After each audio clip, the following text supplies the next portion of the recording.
Yo guys, what's up? Another highlights nga pala dun sa sa member natin na si Strongman. So dito guys, nakaligaw ng bulala ako si Tatang, and then meron siyang 3 earthquake dito. So pagka ganyan guys, alam na natin kung anong gagawin niya. So punteriya niya dito guys is yung TH. Bali, Fireball, Giant Arrow combination nga pala pagka ganito guys, no? So dito guys is nililinis nga lang muna yung mga nasa paligid guys. So gumamit siya ng rocket builds para ma-clear yung mga naka paligid na depensa. And then gumamit siya dito ng 5 Indy and then Fireball, Triple Quake. Then yun nga lang guys, namatay yung Warden. So hindi nga agad na freeze, and then yun na yung Giant Arrow.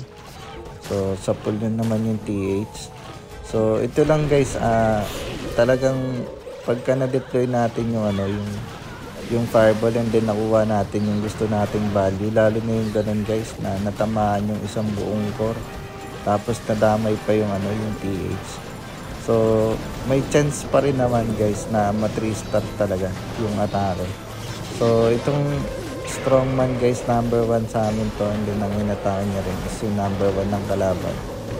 So yan guys, meron siya ditong combination din ng Root Riders tsaka Valkyries.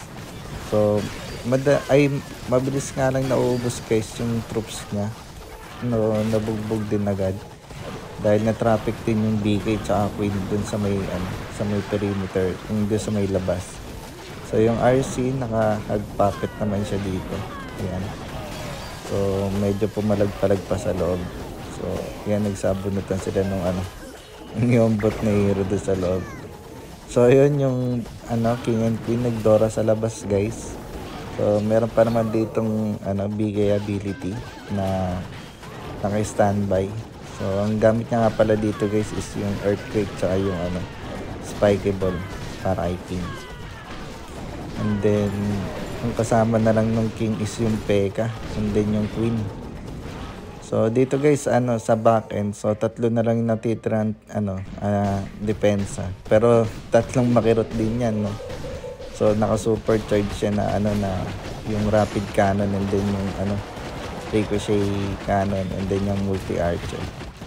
So yun, nakuha niya pa rin. So yun talaga yung halaga ng Fireball guys, talagang OP rin talaga pag napatama mo, tsaka nakuha niya yung mismong value niya. So yan, mission failed successfully. Alright, sana all.